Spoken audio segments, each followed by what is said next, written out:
प्रणाम। आज है 21 मार्च। बहुत ही बढ़िया दिन है आज का। मतलब तिथि तो बहुत अच्छी है, 21 मार्च। और आज तकरीबन मेरे ख्याल से आज से शुरू हुआ है कि सूर्य जो है ना मध्य में आ गया है।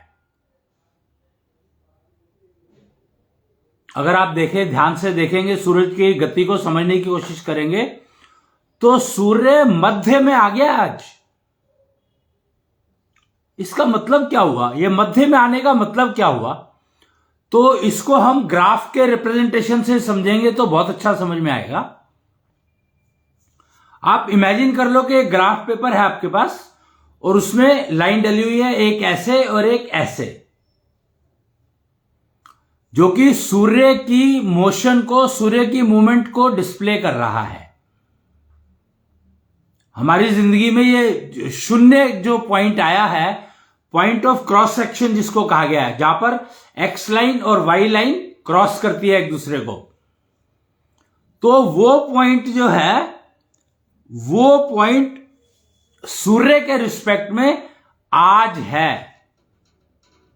वैसे 23 मार्च कहते हैं, पर 21, 22, 23 आज से समझो कि वो उस विसिनिटी में आ गया है। डॉट तो, क्योंकि dot is a very big point. Dot अगर देखा जाए तो छोटा सा डॉट भी बहुत बड़ा होता है, because you can see through magnifier, telescope और things like that, microscope, telescope, जो भी सिस्टम यूज करेंगे तो आपको पता लगेगा कि जितना भी आप छोटा डॉट बना लो, it can be resolve to a very big picture. तो आज से शुरू होता है सूर्य का मध्य में आना, मध्य को क्रॉस करना।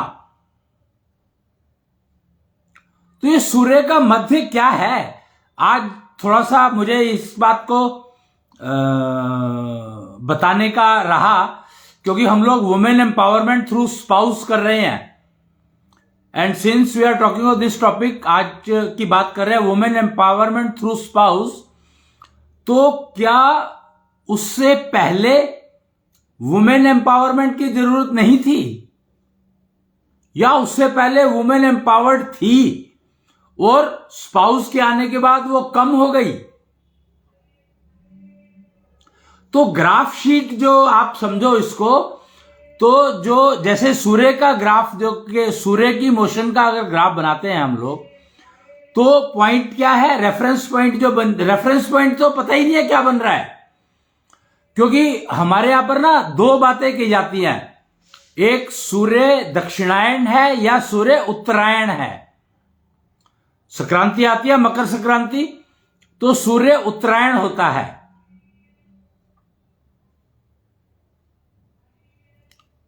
और दक्षिणायन होता है तो उस दिन कौन सी वो होती है ये पता नहीं है, मेरे को नहीं पता। मतलब हो सकता है कोई डिफाइंड हो वो, बट मुझे मालूम नहीं है कि दक्षिणायन में क्या कहते हैं उसको। जब सूर्य दक्षिणायन होना शुरू होता है तो क्या कहते हैं उसको? हम लोगों ने सूर्य के मूवमेंट को दो उसमें बांटा है,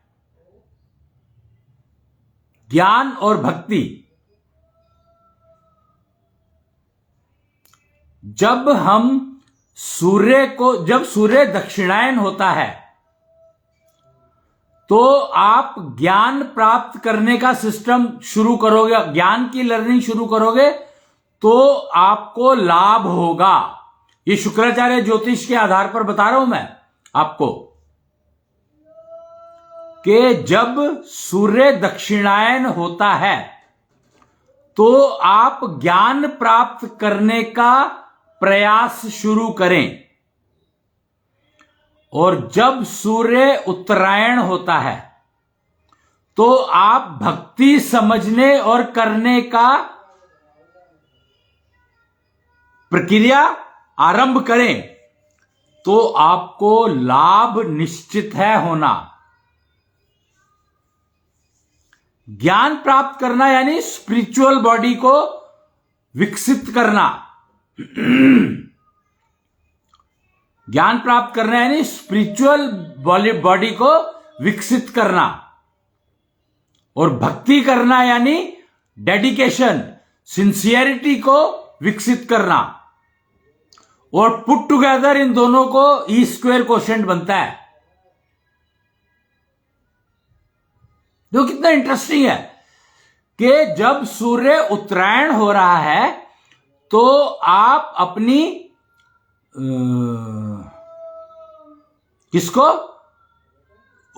जब सूर्य दक्षिणायन हो रहा है तो आप अपनी स्पिरिचुअल ग्रोथ के ऊपर काम करो, और जब सूर्य उत्तरायण हो रहा है तो आप अपनी योग्यता को बढ़ाने का कार्य करो। एलिजिबिलिटी बढ़ती है सूर्य के उत्तरायण होने से, जब सूर्य उत्तरायण में हो, उत्तरायण की तरफ चल रहा हो, तब आप अपनी योग्यता बढ़ाने का काम करें, और जब सूर्य दक्षिणायन हो तो अपनी एफिशिएंसी बढ़ाने का काम करें, और पुट टुगेदर आपकी मेंटल एबिलिटी इंप्रूव होगी। कुल मिलाकर मेंटल एबिलिटी के लिए दो फैक्टर इंपॉर्टेंट हैं, E square eligibility into efficiency. और उत्तरायण की तरफ जब आते हैं तो आप अपनी एलिजिबिलिटी को इंप्रूव करते हैं। उत्तरायण जब सूर्य उत्तरायण की तरफ चल रहा है तो आपको वो जो भी वो बांट रहा है उस समय में उससे आप अपनी एलिजिबिलिटी को इंप्रूव करें। सूर्य देता क्या है?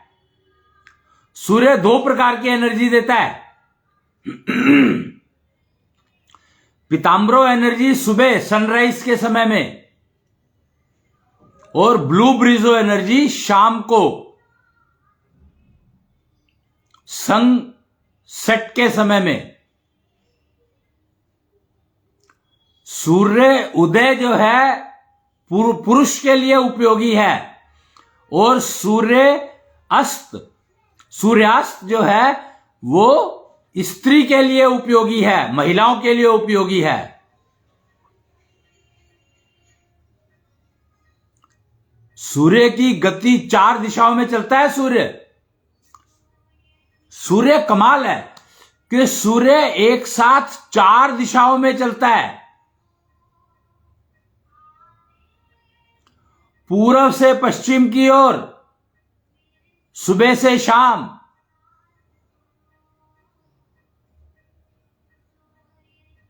और दक्षिणायन से और उत्तरायण तक 6 महीने। है ना कमाल?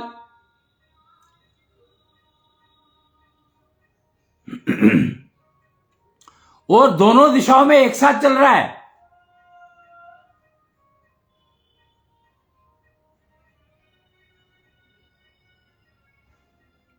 तो हमारा आज का टॉपिक है इंपॉर्टेंस ऑफ पास्ट। तो ये जो मैं जानकारी आपको दे रहा हूं ये हम पास्ट से दे रहे हैं। एक बहुत, आपको पता है पास्ट का मतलब क्या है? हिस्ट्री। और लोग कहते हैं पास्ट की बात मत करो, और हिस्ट्री एक सब्जेक्ट है पूरा का पूरा अपने आप में। हर इंसान हिस्ट्री की बात करता है, हर इंसान पास्ट की बात करता है। मैंने तब वो खाया था, उसकी वजह से मैं आज बीमार हुआ, और लोग कहते हैं पास्ट की बात मत करो। कितना कंफ्यूज्ड है लोग जो ये बात कहते हैं कि पास्ट की बात मत करो, पास्ट को मत सोचो, और जब डॉक्टर के पास जाते हैं तो वो आपकी पास्ट पूछता है। जब आप अध्यापक टीचर के पास स्कूल में एडमिशन लेने जाते हैं तो वो आपका पास्ट पूछता है। हर जगह पर आपका पास्ट पूछा जाता है, हर पॉइंट पर आपका पास्ट पूछा जाता है। और कहा यह जाता है कि पास्ट के बारे में सोचना मूर्खता है। अब सोचो मूर्खता क्या है। हर पॉइंट पे विवाह के लिए जा रहे हो, लड़की का पास्ट पूछा जाता है, लड़के का पास्ट पूछा जाता है, और विवाह के लिए तो लड़के का पास्ट मतलब उसके बाप का पास्ट और उसके बाप के बाप का पास्ट भी पूछा जा सकता है। तुम्हारा खानदान क्या था। और वो लोग पास्ट की बात करने से डरते हैं या कहते हैं कि पास्ट की बात मत करो जिनके खानदान में कोई ना कोई गलत काम किए गए होंगे। समझ लो आप इस बात को। आप ज्योतिषी के पास जाते हैं तो आपकी पास्ट पूछता है वो। हर जगह पर आपके पास्ट की चर्चा होती है, हर जगह पर, हर पॉइंट पर। इंटरव्यू देने जा रहे हो, कैरियर आपका पास्ट के ऊपर डिपेंड, मतलब हर चीज आपकी पास्ट के ऊपर डिपेंडेंट है। और जब मैंने ये कहा पास्ट राइट्स फ्यूचर, तो लोगों को ऑब्जेक्शन होने लगा इस बात पर। ऐसा कैसे हो सकता है, समझना नहीं चाहते। Past only rights future.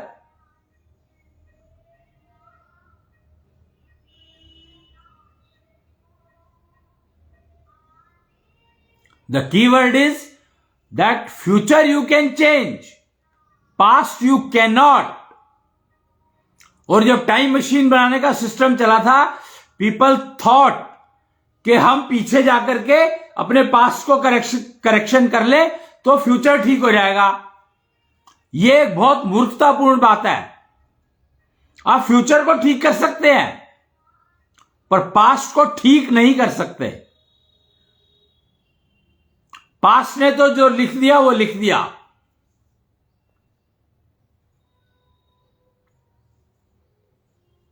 आपने अगर वो क्या कहते हैं कि एक स्कूल से मान लो बीटेक करी, किसी कॉलेज से बीटेक करी, तो आप उस डिग्री को फाड़ सकते हो, फेंक सकते हो और कह सकते हो कि नहीं नहीं मैंने नहीं करा।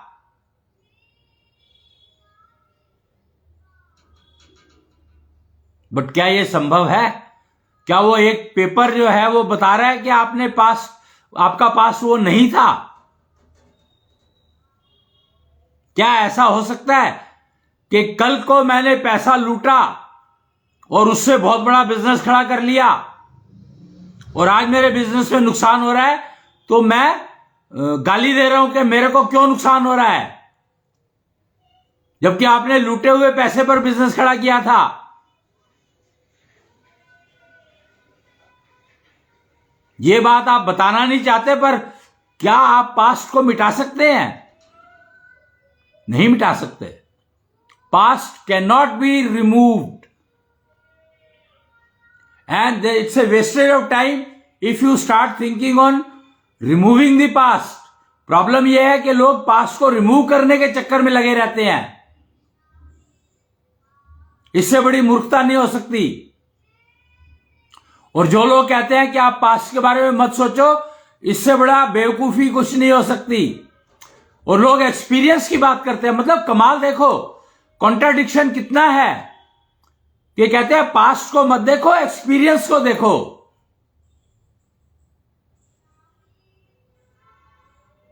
तो ये दो कॉन्ट्राडिक्टरी स्टेटमेंट्स हैं। कितनी कॉन्ट्राडिक्टरी।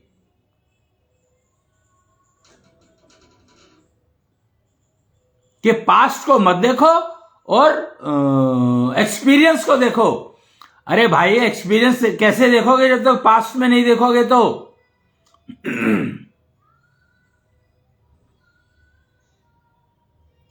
फोटोग्राफी का सिस्टम क्यों चला? क्योंकि हम पास्ट को भूलना नहीं चाहते। नहीं तो फोटोग्राफी की जरूरत कहां है? किस काम के लिए है? जबरदस्ती की थोपी हुई सब्जेक्ट है? तो ऐसा नहीं है। कोई भी इंसान पास्ट को भूलना नहीं चाहता। तो आज से कम जो सूर्य मध्य में आया है तो वो संदेश दे रहा है कि ना तो पास्ट को भूलो और ना ही ये सोचो कि आगे जो है मैं वो काम जो पहले कर लिया आगे का मैं ठीक करूंगा। पास्ट आपको भुगतना पड़ेगा, उसको भुगतने के लिए तैयारी आपको करनी पड़ेगी। अगर आपने लूट के पैसे पर अपना कारोबार खड़ा किया है तो 100% रेस्ट एश्योर कि वो डूबेगा ही डूबेगा, गारंटीड है।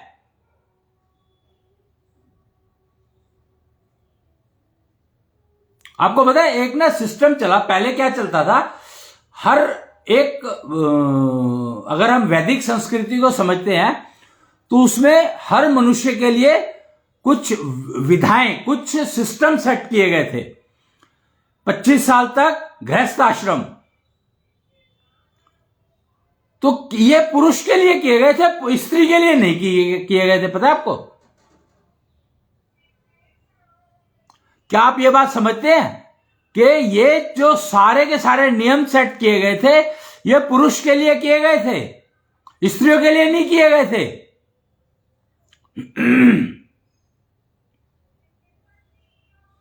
स्त्रियों के लिए नियम वैदिक संस्कृति में क्या थे पता नहीं, पर पुरुषों को यह आदेश थे कि जब तक कन्या रजस्वला नहीं हो जाती, यानी पीरियड शुरू नहीं हो जाते, वो देवी है, उसको देवी माना जाता है।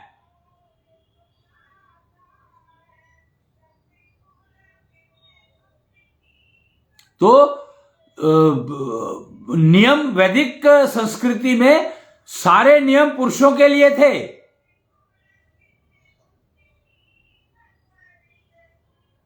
मर्यादा पुरुषोत्तम राम, मर्यादा पुरुषोत्तम राम जी।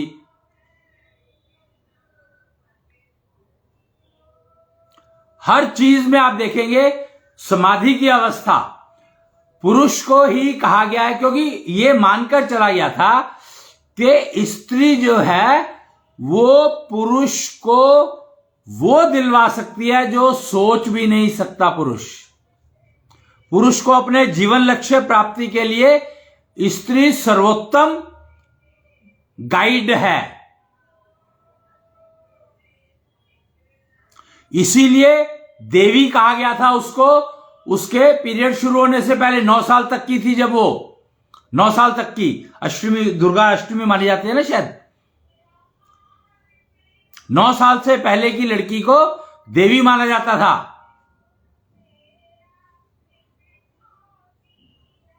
और देवियों की पूजा की जाती है, और पीरियड जैसे ही शुरू होते हैं उसके बाद वो किसी ना किसी की पत्नी तो बनेगी, पर मर्जी उसकी है। सारी चॉइस फीमेल को दी गई है और सारे नियम पुरुष के लिए बनाए गए थे।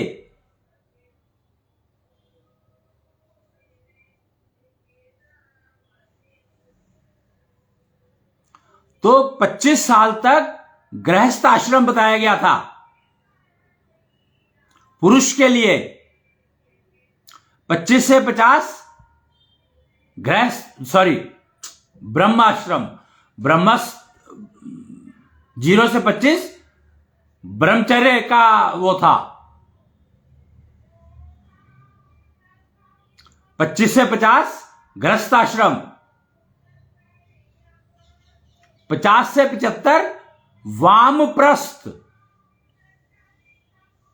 आपको पता है एक बड़ा हिंदी की गिनती अगर आप देखें, लोग कहते हैं कि हिंदी तो पता नहीं कब आई। हिंदी जो है सर्वोत्तम भाषा है। हिंदी सर्वोत्तम भाषा है टेक्नोलॉजी के लिए।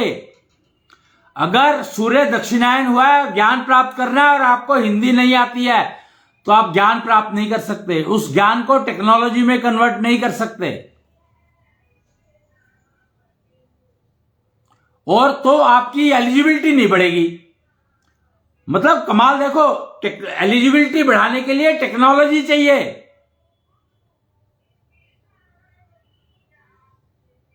और ज्ञान प्राप्त करने के लिए एफिशिएंसी चाहिए। दोनों जरूरी है। एलिजिबिलिटी का मतलब है कि मेरी उतनी योग्यता होगी, जैसे 0 से 25 साल ब्रह्मचर्य, तो 25 साल तक मैं अपने आप को संभाल कर रखा, अपनी सेहत को संभाल कर रखा, अपने दिनचर्या, अपने संस्कार जो भी पेरेंट्स ने या बड़ों ने सिखाए, mind it, past you can not avoid. जो भी हमारे बड़ों ने सिखाया उसमें से फिल्टरेशन, गुरुओं ने सिखाया तो उसमें से फिल्ट्रेशन, गुरुओं ने 50 बच्चों को इकट्ठा सिखाया था, तो उसमें मेरे लिए क्या, वो फिल्टर करना। तो उसके लिए मेटावर्स टेक्नोलॉजी अवेलेबल है आज की तारीख में, कि डेवलप शंक इनटू योर बॉडी। अपने शरीर में हर सेंस पर एक शंख को विकसित करो जो आपके फिल्ट्रेशन का काम करे। आंखों के लिए शंख होना चाहिए, नाक के लिए होना चाहिए, मुंह के लिए बोलने के लिए होना चाहिए, कानों में सुनने के लिए होना चाहिए।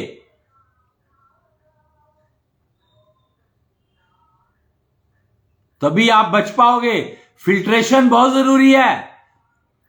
आज की तारीख में गूगल भरा पड़ा है, लेकिन एआई आ गई उसके ऊपर। क्यों? AI is just a filtration process on Google, nothing more than that. AI कुछ है ही नहीं। एआई सिर्फ गूगल के ऊपर फिल्टर लगा दिए। तो बेस्ट फिल्टर है, आप अपनी सेंसेस पर फिल्टर लगाओ,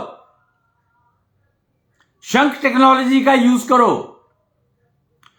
टेक्नोलॉजी से एलिजिबिलिटी बढ़ती है,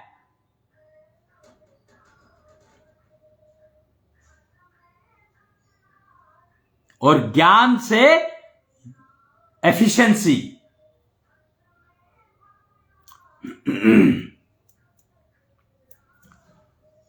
तो ये पास्ट हम बात कर रहे थे। 25 से 50 वही कि आपका जो गृहस्थ आश्रम है, अगर आपने 1 से 25 साल जो है ठीक ठाक बिता दिए तो आपके 25 से 50 अच्छे बीतेंगे, प्रोवाइडेड आपको उस कन्या ने चुना जो कन्या देवी के रूप में पूजी गई थी पहले। देवी के रूप में पूजे जाने का मतलब क्या है, यह समझना होगा आपको। क्यों देवी के रूप में क्यों पूजा जाता था उनको? और वो भी ये नहीं कि 3 साल की कन्या बिठा ली, 2 साल की कन्या बिठा ली। 4 साल से 9 साल तक के कन्याओं को, 4 के बाद जिसने 4 पूरे कर लिए हों, 4 पूरे कर लिए हों और 9 से कम हो, 9 पूरे ना हुए हों, सिर्फ उन कन्याओं को देवी माना जाता है।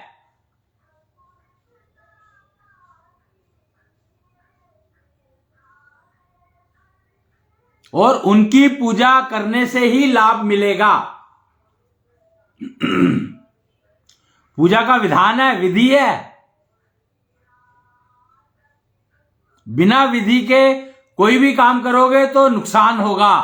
लाभ मिलने का तो सवाल ही नहीं उठता, नुकसान होगा, पक्का है। विधि बहुत इंपॉर्टेंट है।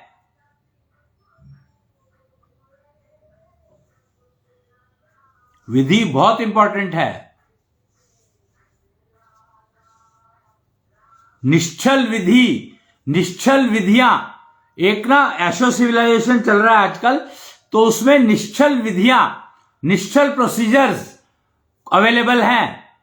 और पहले ये जो 7 फेज हुआ करते, 4 फेज थे लाइफ के, अब वो 7 फेजेस में डिफाइंड है। गर्भकाल, बाल्यकाल, युवा काल, ऐसे करके 7 फेजेस हैं लाइफ के। उनको समझना ही होगा।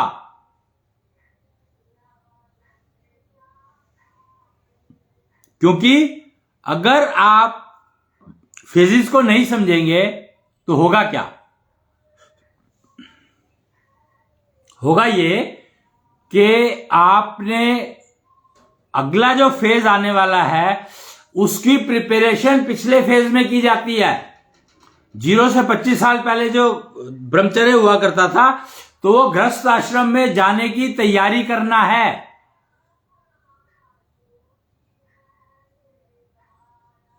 और गृहस्थ आश्रम में 25 से 50 साल में आपको वामप्रस्थ में जाने की तैयारी करनी शुरू करनी है।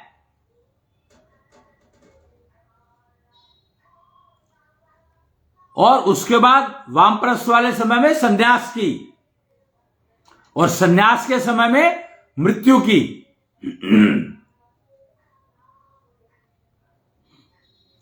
यह सिस्टम है अपने आप में, पूरा वैदिक संस्कृति का वेल डिफाइंड सिस्टम है। सिर्फ अब फर्क यह है कि पहले सिर्फ 4 फेज थे, अब 7 फेज हो गए हैं।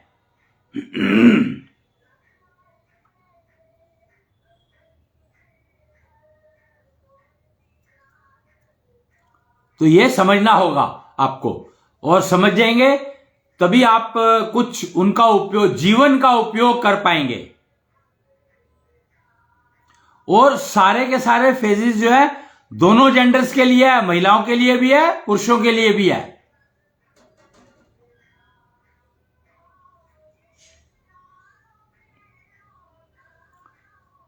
उनको आप कहीं भी समझ सकते हो। केतु विज्ञान ट्रेनिंग इंस्टीट्यूट एक चलता है, उसमें ये थोड़ी जानकारी दी जाती है इन चीजों की, वहां पर आप संपर्क कर सकते हैं। हम बात कर रहे थे पास्ट की, तो पास्ट की इंपॉर्टेंस ये है कि पास्ट जो है आपका प्रिपेयर कराता है आपको नेक्स्ट फेज के लिए। और अगर आपका पास्ट में जो आपको करना चाहिए था वो आपने नहीं किया, तो डेफिनेट है कि आपका नेक्स्ट फेज जो है ट्रबल्ड रहेगा ही रहेगा, प्रॉब्लमेटिक रहेगा ही रहेगा, कष्ट युक्त रहेगा ही रहेगा।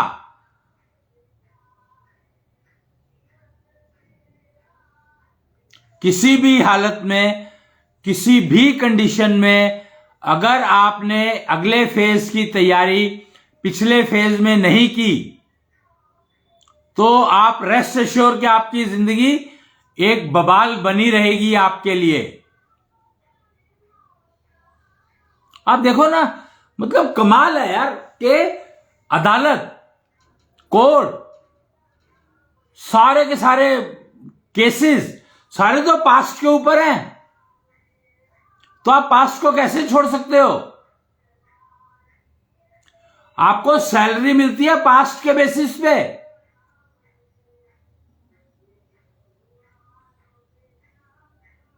आपको हेल्थ मिलती है पास्ट के बेसिस पे,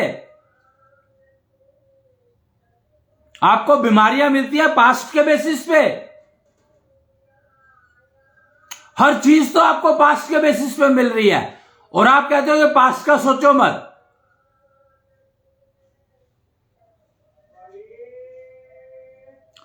तो पास्ट का सोचना नहीं है, पास्ट को रखना है साथ में। Past you have to carry with you, it is getting carried with you. So always remember के पास्ट तो मेरे साथ है, तो मुझे उसके बारे में सोचना क्या?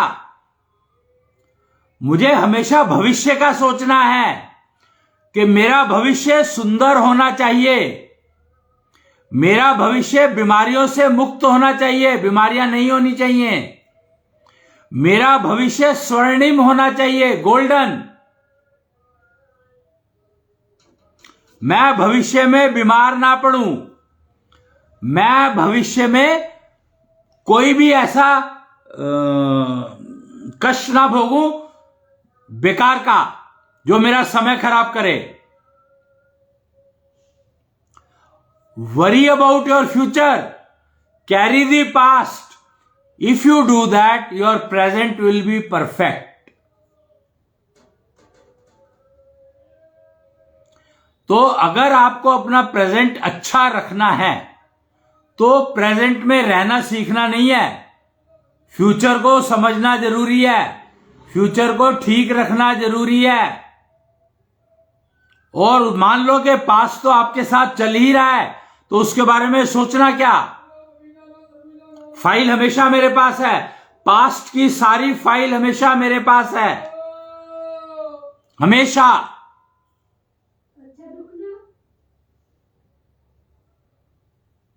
तो सोचने का कुछ है ही नहीं पास्ट के लिए, वो तो मेरे साथ है ही है। भविष्य मुझे अच्छा चाहिए,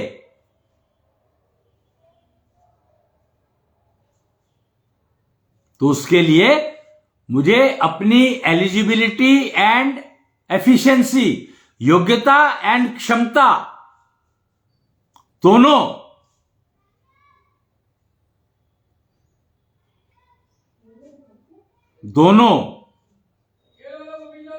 और जब सूर्य दक्षिणायन होता है तो आप क्षमता बढ़ाते हो, और अगर जब सूर्य उत्तरायण होता है तो आप योग्यता बढ़ाते हो। यानी बढ़ानी चाहिए। और मध्य में आने का मतलब क्या है, तो इंपॉर्टेंस तो मध्य की है, मध्यस्थता की है, मध्यता की है।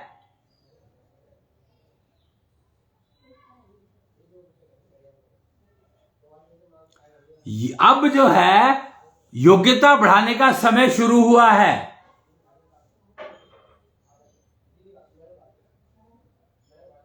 आज से योग्यता बढ़ाने का समय शुरू है, क्योंकि सूर्य असल में उत्तरायण अब हुआ है।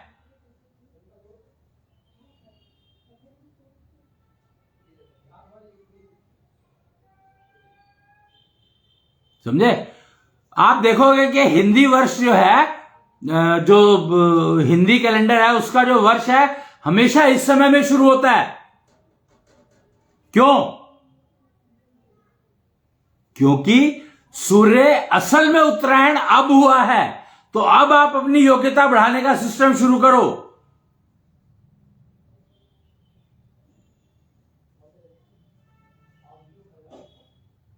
योग्यता बढ़ाने की प्रक्रिया अपनाओ और आगे बढ़ो। भक्ति का समय है ये। भक्ति का मतलब है योग्यता बढ़ाना।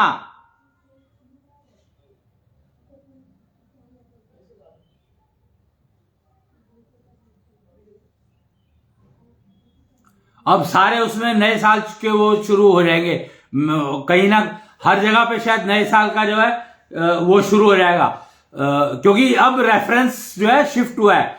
अब एक्चुअली उत्तरायण हुआ है सूर्य।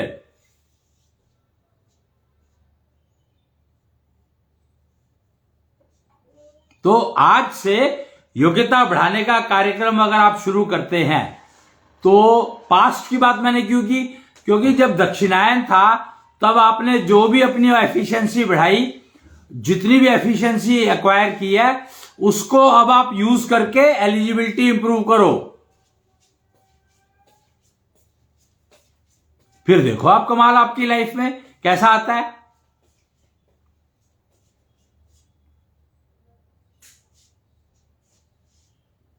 फिर आप समझ पाओगे कि असल में योग्यता और क्षमता, इनका दिशाओं से, इनका समय से क्या कनेक्शन है।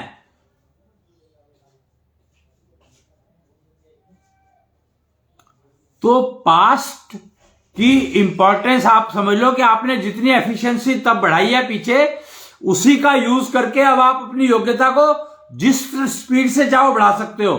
एफिशिएंसी डिफाइन करेगी आपकी योग्यता प्राप्त करने की स्पीड।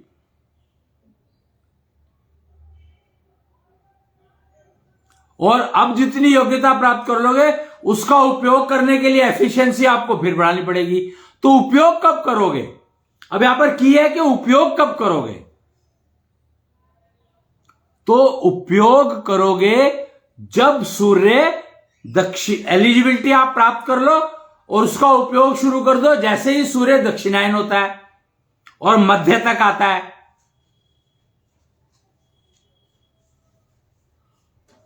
कहते हैं ना, पहले ट्रेनिंग लो फिर इंप्लीमेंट करो, ट्रेनिंग लो फिर इंप्लीमेंट करो। तो सीखने का समय अब शुरू हुआ है, योग्यता बढ़ाने के लिए सीखना।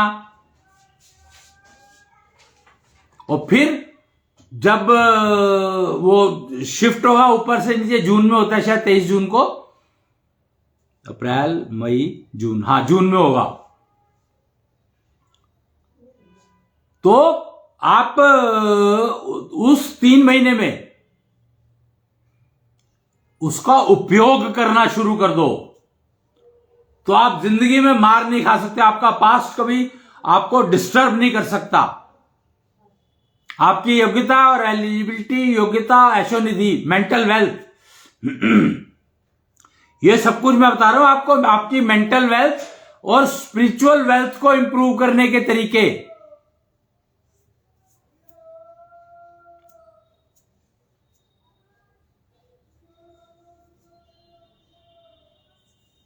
तो आज के लिए मैं देखूंगा कि समय शायद हो गया है, मुझे पता नहीं है कितना समय हुआ, पर समय हो गया है मेरे हिसाब से। और अगर कोई भी प्रश्न हो आपका तो आप इसमें डाल सकते हैं। और मैं दशांग सुगंध से अपना कार्यक्रम समाप्त करता हूं, आज का दिन का जो प्रोग्राम है वो खत्म करता हूं। तो अब अश्विनी सुगंध, दशांग सुगंध का मैं गान करके और इसको समाप्त करूंगा आज के टॉपिक को। दिन भर तो था सूरज का डेरा, चांदनी लाएगी अब अंधेरा। दिन भर तो था सूरज का डेरा, चांदनी लाएगी अब अंधेरा। पूर्णिमा को तो सबने था घेरा, अमावस में दिखा कृष्ण मेरा। अमावस में दिखा कृष्ण मेरा, कृष्णांश जागा हुआ तब सवेरा। कृष्णांश जागा हुआ तब सवेरा, अश्विनी सुगंध को जिसने बिखेरा। अश्विनी सुगंध वो है जो आपकी योग्यता और क्षमता को दर्शाता है, और सूर्य उसको बिखेरता है। पीताम्बरो एनर्जी, ब्लू ब्रिज एनर्जी मैंने 2 बताई। जय कृष्णांश, जय जय कृष्णांश।